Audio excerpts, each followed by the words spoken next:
आज की डेट है 18 मई 2026 एंड हमारा टॉपिक चल रहा है live life fearlessly on base of knowledge. ज्ञान के आधार पे बिना डरे जीवन जीना, एंजॉय करना, हमारा वो टॉपिक चल रहा है। और उसमें भी हमने एक पॉइंट लिया हुआ है जो डिस्कशन कर रहे हैं हम, वो है समाज का डर, है ना। समाज के डर से हम किस तरह जीते हैं, दुनिया क्या बोलेगी। उसमें भी एक पॉइंट जो लिया हुआ है, दुनिया क्या बोलेगी। वो कौन सा है सब पॉइंट? हम अगर कोई गलती करते हैं या कुछ भी, जैसे मैंने कहा ऑनियन गार्लिक का एक एग्जाम्पल देके बताया था कि हम ये पहले बोल देते हैं और फिर अपनी ही गलती को सुधारने के लिए भी हमें डर लगता है। क्यों? क्योंकि दुनिया क्या बोलेगी, वो हम पे हंसेगी, वो हमें नेगेटिव इम्पैक्ट देगी, हमारे बोलने से वो कुछ और ही बातें बोलेंगी। ये डर की वजह से भी हमें पता होने के बावजूद भी सच्चाई क्या है, हम उस सच्चाई को एक्सेप्ट नहीं कर पाते हैं दुनिया के सामने। वो डर, समाज का डर, दुनिया क्या बोलेगी, मेरे रेपुटेशन का क्या होगा, मेरी इज्जत का क्या होगा, वो बहुत हमें सताता है। इसी को लेके क्या किसी को भी अपना अनुभव शेयर करना है या कुछ और जानकारी समझनी है, या आप कुछ ऐसी परिस्थितियों में फंसे हैं और पता नहीं चल रहा कि उसमें से बाहर कैसे आना है, ये पॉइंट को लेकर ही है, क्योंकि आगे और भी हम डिस्कस करने वाले हैं। जैसे मैंने बताया था फाइनेंशियल इश्यूज को लेकर है, रिश्तों को लेकर है, बहुत बार ऐसे सिचुएशंस आती है जहाँ समाज है, हमें समाज का डर लगता है उन चीजों को एक्सेप्ट करने में। तो अभी स्पेसिफिकली अपनी गलतियों को एक्सेप्ट करने में समाज का डर लगता है। तो उसको लेकर अगर किसी को भी फॉल्स इमेज बोलते हैं, फॉल्स इमेज को लेकर किसी को डर लगता है, कुछ शेयर करना है या पूछना है, तो प्लीज अभी पूछिए, नहीं तो हम सेकंड इस पे चलते हैं।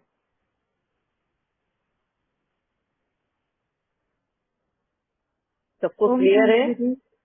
हाँ जी, ये वैष्णवी बहन।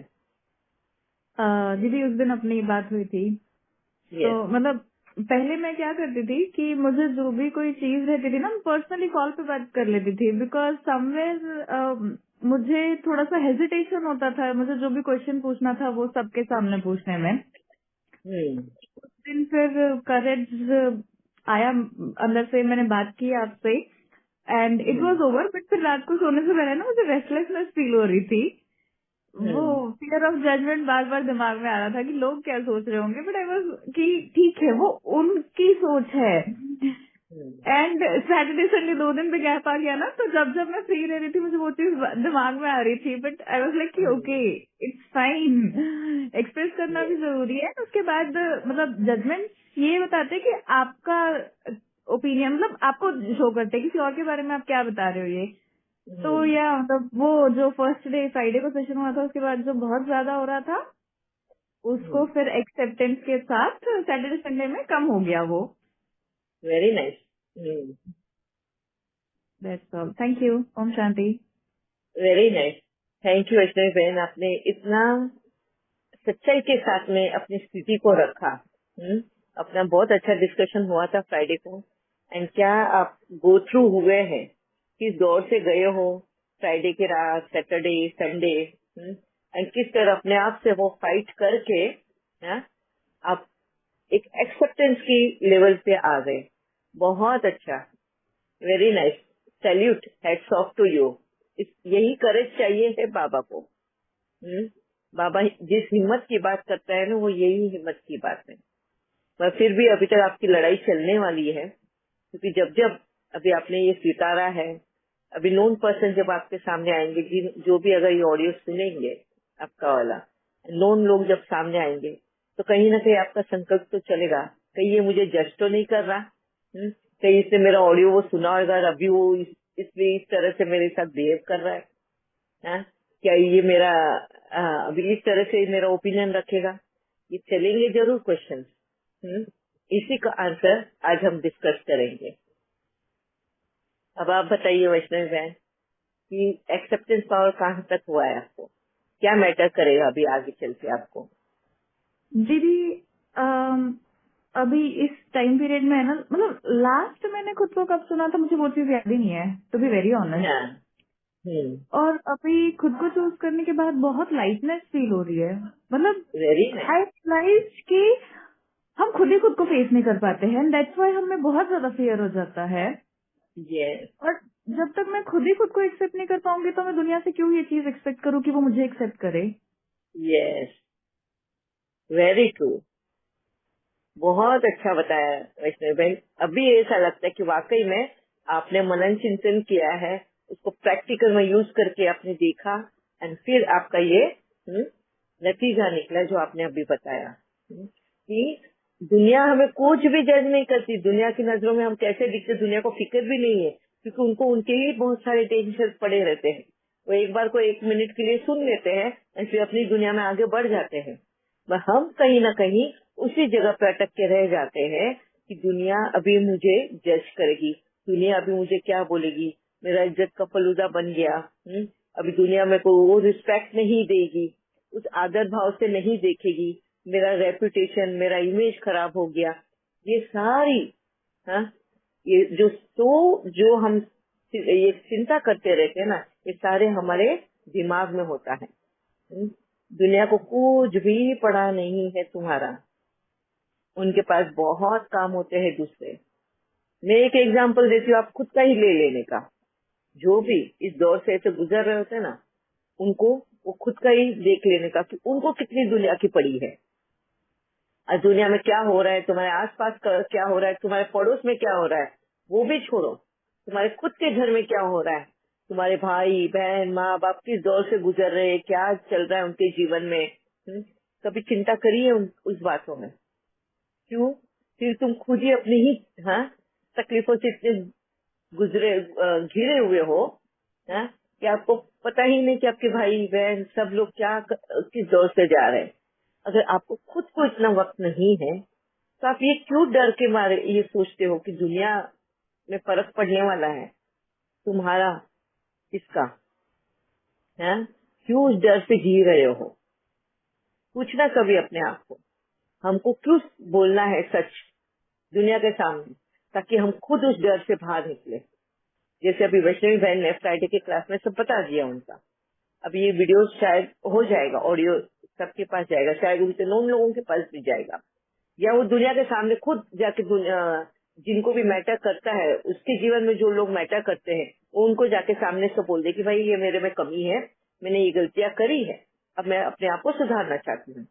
फॉर एग्जाम्पल अपने ही फैमिली मेंबर्स के सामने अभी तो वो डिफेंड करती थी कि मैंने कोई गलती नहीं करी, मैंने तो बहुत अपना 100% दिया, ये दिया वो दिया, अभी तो डिफेंड करती थी। ठीक है, अब जैसे ही उसको लॉ ऑफ कर्मा के बारे में, ये सभी के बारे में पता चला, नॉलेज क्लियर हुआ, मेन मीन्स उसको नॉलेज क्लियर हुआ और कहाँ पे उसकी गलती हुई। मैं ये कभी नहीं बोलूंगी एक हाथ से ताली बजती है, हैं? इसने पहल की तो सामने वाले ने भी उस तरह से रिएक्शन दिया है, अकेले इसकी गलती नहीं हो सकती। सामने वाले ने अगर रिएक्शन वैसा ही दिया है तो इसने भी वापिस से वैसा ही रिएक्ट किया है, और इसी वजह से बातें बिगड़ती जाती है। वह पहल इसने की, ये इसको बात समझ में आई, ये क्लैरिटी उसको हुई, और जैसे उसको ये ज्ञान की क्लैरिटी हुई, उसका मन शांत हुआ कि जहाँ वो डिफेंस कर रही थी, जहाँ अपने आप को वो सही साबित करने की कोशिश कर रही थी, अब वो शांत हो गई कि मुझे सही गलत साबित नहीं करना है, मुझे उस सच्चाई को एक्सेप्ट करना है। ये ज्ञान उसको क्लियर हुआ, और जैसे ही ये ज्ञान क्लियर हुआ उसका मन शांत हुआ, और मन शांत हुआ तो एक्सेप्टेंस पावर, देखो गुण और शक्तियाँ, ज्ञान क्लियर हुआ तो गुणों में शांति का भाव आया, उसका मन शांत हुआ, और फिर शक्तियाँ, जो शक्ति, कौन सी शक्ति कम थी इधर? स्वीकारने की शक्ति, अपनी गलतियों को स्वीकारने की शक्ति, वो एक्सेप्टेंस पावर उसमें जागृत हुआ, गलतियों को एक्सेप्ट करना, फिर पेशेंटली उस गलतियों को हैंडल करना, अपने आप में उसको हैंडल करना का अभी शक्ति चाहिए, समाने की शक्ति, एक्सेप्ट करना फिर समाना, उसको पेशेंटली हैंडल किया और सहन शक्ति बढ़ाई, क्यों बढ़ानी थी उसको सहन शक्ति? क्योंकि अभी वो अपने परिवार के सामने जो सच्चाई है वो बोलने वाली है, सत्य है वो बोलेगी। यस मम्मी, कहीं ना कहीं मेरी पहले गलती हुई है और मेरे पहले कदम गलत उठाने की वजह से आज ये नतीजा हुआ है। तो यहाँ पे उसको सहन शक्ति चाहिए कि हो सकता है कि उसको मम्मी उसको बोले, जाओ मेरे को मालूम था पहले ही ये ऐसा ऐसा मत, तेरे को बोलेंगे तो तू चिढ़ जाएगी या तेरे को तकलीफ होगी, इसलिए हम कुछ बोल नहीं रहे थे। तो देखो, इसने जैसे ही सच्चाई एक्सेप्ट करके सच्चाई बताई, सामने वाले ने भी क्या किया, रेसिप्रोकेट किया। उन्होंने भी अपने मन की बात सामने रखी। आज उनका भी मन शांत, इसका भी मन शांत है। और किस तरह से यहाँ पे अभी कोई जज नहीं कर रहा है, कोई कुछ नहीं, सब लोग स्वीकार कर रहे हैं उस सिचुएशन को। और अब उस सिचुएशन को स्वीकार कर पूरा फैमिली रास्ता ढूंढेंगे उस सिचुएशन को फेस करने का। अब वो अकेली लड़ाई नहीं लड़ेगी, अब पूरा परिवार शक्ति बन के उसके साथ खड़ा हो जाएगा। क्या हुआ नतीजा? कितना पॉजिटिव होगा? हाँ, कोई हो सकता है उसके फैमिली मेंबर में ऐसे भी हो सकते हैं कि जो उसको बार बार दोष ठहराएंगे। हाँ, ये तेरा ही दोष है, तूने ही तेरे हाथों से तेरे पैर पे कुल्हाड़ी मारी है, ये भी बात बताने वाले बार बार होंगे। हाँ, तो वो क्यों है? एक लेफ्ट हैंड है और एक राइट हैंड है। लेफ्ट हैंड राइट हैंड है जो उसके साथ हाँ उसकी शक्ति बन के इस सिचुएशन को पार करने के लिए उसकी मदद करेगा। और लेफ्ट हैंड है जो उसको वो ऑफिस से गिरे नहीं, उससे उसको ऊपर उठाने के लिए मदद करेगा।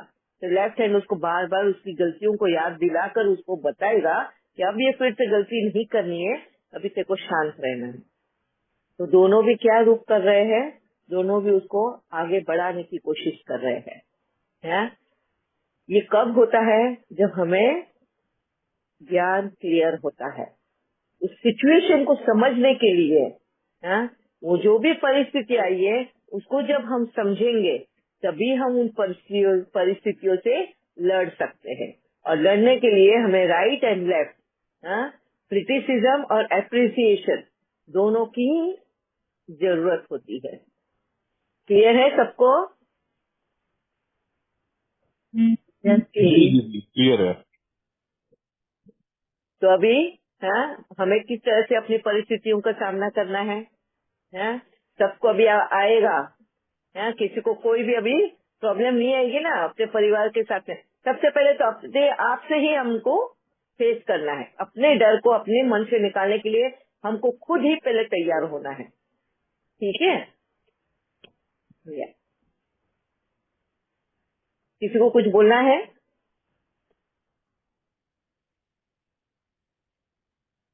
ठीक है, अभी चलते हैं हम दूसरे पॉइंट पे। वो है फाइनेंशियली ब्रेकडाउन। फाइनेंशियली ब्रेकडाउन होना दीदी मतलब? एक बात पूछूं?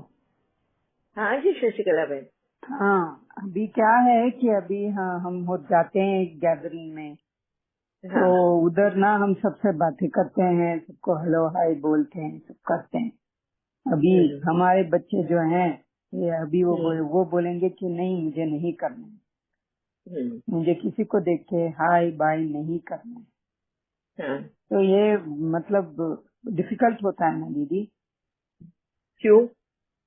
ये हमें मतलब मैं अभी तो ये भी एक्सेप्ट करना ही है, मुझे कर रही हूँ नहीं, जबरदस्ती का एक्सेप्ट नहीं करना। पहले तो समझो उस परिस्थिति को।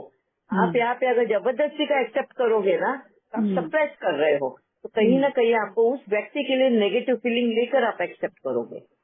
कहीं ना कहीं आगे चल के उसके लिए द्वेष भाव, नफरत या ना जैसे नेगेटिव भावनाएं आपके मन में पैदा होगी। तो उसकी वजह से मेरा नाम खराब हो रहा है, उसने इस तरह से बिहेव किया, इसलिए लोग अभी मेरे साथ सही बर्ताव नहीं कर रहे हैं। तो ऐसा एक्सेप्ट नहीं करना है हमें, ज्ञान के साथ में एक्सेप्ट करना है। अभी यहाँ पे आपको ज्ञान कौन सा चाहिए क्लियर होने का? बताओ। अगर आप अपने परिवार के साथ जा रहे हो और परिवार का एक मेंबर हेलो हाय ग्रीटिंग्स नहीं करता है, मेहमानों के साथ में या जहाँ गैदरिंग में गए हैं वो बराबर बातचीत नहीं करता, तो यहाँ पे आपको कौन सी क्लैरिटी चाहिए? कौन सा ज्ञान क्लियर होना जरूरी है, ताकि आप उस परिस्थिति को एक्सेप्ट करें पहले तो। ये मैंने ही ये सिखाया नहीं है, मैंने बर्ताव करना सिखाया नहीं है। क्या वाकई में आपको ऐसा लगता है कि आपने बचपन से उनको नहीं बताया ये बात? नहीं, ऐसा बहुत नहीं होता बताया है। हम्म, हाँ, बहुत बताया है। तो आप अपने सेल्फ डाउट मत करो, यही गलतियां करते हैं हम बस बहुत कहीं बार। पे मैंने फोर्स किया होगा। यहाँ पे हम्म, आपको पहले तो बहुत सही किया आपने कि आपने खुद को पहले चेक किया, क्या मैंने अपने बच्चों को सही संस्कार दिए या नहीं दिए। हम्म, फिर अगर आपको याद आता है कि आपने बचपन में से ही आपने उनको सही बताया है, सही संस्कार दिया कि बड़ों का आदर करना, जहाँ कहीं पे भी जाते हैं उनको विश करना, पैर छूना, आदर से बात करना, ये सब आपने सिखाया है, तो सेल्फ डाउट नहीं करना। फिर अपने आप को पैट करो कि नहीं मैंने सही बताया। अब आगे चल के क्या हो जाता है, जब बच्चे बड़े हो जाते हैं ना, वो भी उनकी भी बुद्धि चलती है, वो भी सही और गलत में फंसते हैं, परिस्थितियों में फंसते हैं। एंड परिस्थितियों की वजह से सही गलत के फैसले में पड़ने की वजह से उनको कुछ लोगों के साथ में कुछ प्रॉब्लम होती है। ठीक है, गैदरिंग में हमारे सारे रिलेटिव्स होते हैं, फ्रेंड सर्कल होते हैं, सब होते हैं। अभी उनको कुछ लोगों से वो प्रॉब्लम होती है और वो शायद हो सकता है कि एंजॉय नहीं करते होंगे, उनका होना, उनका प्रेजेंस ही उनको एंजॉय नहीं करने देता होगा, और यही वजह है कि उनका मूड तुरंत खराब हो जाता है। अब यहाँ पे उन परिस्थितियों को समझना आपको जरूरी है कि मैंने तो उनको संस्कार दिए, मगर अगर वो संस्कार यहाँ पे वो बच्चा यूज नहीं कर रहा है, तो आपको पहले उस बच्चे को समझना है, उसकी मेंटल हेल्थ को समझना है कि क्या प्रॉब्लम है उसको, वो क्यों ऐसे कर रहा है, उसको किस चीज से उसको प्रॉब्लम हो गई है, यहाँ के कौन से लोगों से, क्या वातावरण उसको नहीं अच्छा लग रहा, कि कोई सर्टेन लोग, सर्टेन टाइप के लोग अच्छे नहीं लगते। क्योंकि बहुत लोगों को ऐसा होता है, जो दिखावे की दुनिया है ना उनको पसंद नहीं आती, और गैदरिंग में दीदी वो दिखावे की दुनिया पसंद नहीं आती है। हाँ, क्यों मैं बोलूं, क्यों just to be good I have to tell, क्यों to be good to others I should tell when I don't even feel like doing it. Yes ये सब है दीदी। यस। तो बहुत बार इस दौर से जब वो बच्चे गुजरता है, हो सकता है मोस्टली क्या होता है, ये कौन सा दौर होता है, एक होता है टीनेज का दौर, दूसरा होता है यूथ का एंड वाला जो होता है ना, जहाँ वो 25 क्रॉस कर लेते हैं एंड 30 के पास आते हैं, उस वक्त का दौर। ये दोनों दौर जो होते हैं बच्चों के, इसमें वो होते हैं क्रिटिकल सिचुएशन, उनको हाफ नॉलेज होता है ना। ये 25 to 30 वाले में बच्चे मैच्योर्ड हो रहे होते हैं। मैच्योरिटी में उनको ये नहीं समझ में आता है कि उनको दुनिया के साथ, अभी हमने उनको संस्कार दिए हैं, सच्चाई के साथ जियो, ऐसे करो, दिखावा नहीं करना, अब वो तो उस रास्ते पे चलते हैं, उनको दुनिया वैसी दिखाई देती है, ये रियली में चलते ही नहीं, ये सारे हिपोक्रेसी दिखाते उनको ही धोखा हो जाता है, धोखा हो जाता है, हाँ, धोखा हो जाता दिखाते कुछ और है, करते कुछ और है, है। तो वही उनको वही ऐसे लोगों का प्रॉब्लम। प्रेजेंस नहीं पसंद आता। एंड उनको हमने ये भी सिखाया कि जो भी तुमको फील होता है ना, तुम बताओ। हमने उनको ये कभी नहीं सिखाया कि किस तरह से बताओ। अभी समझ में आ रहा है कि कहाँ हमने लैक किया, कि किस तरह से अपनी बातें रखनी है, हाँ? किस टैलेंट से, किस क्वालिटी के साथ में अपनी बातें रखनी, ये नहीं सिखाया। तो उनको ऐसा लगता है कि भाई मेरे को नहीं पसंद आया तो मैंने मुंह पे बोल दिया कि भाई मुझे तू पसंद नहीं है, या मुझे तेरा ये दिखावा पसंद नहीं है ना। और वो इतने रफ रूड वे में जब बता देते हैं, तो हमें ऐसा लगता है कि कहीं ना कहीं हमने संस्कार उनको कम दिए क्या, वो इस तरह से क्यों गैदरिंग में बात करते हैं लोगों के साथ में, लोग क्या सोचते होंगे। तो ये हो जाता है इमेज कॉन्शियस, लोग क्या सोचते होंगे, कि क्या माँ ने इतना भी नहीं सिखाया इनको कि किस तरह से बच्चों ने बात करना चाहिए, हम वो कॉन्शियस में आ जाते हैं, है ना। यही आपका पूछना था ना क्वेश्चन। हाँ यही है दीदी।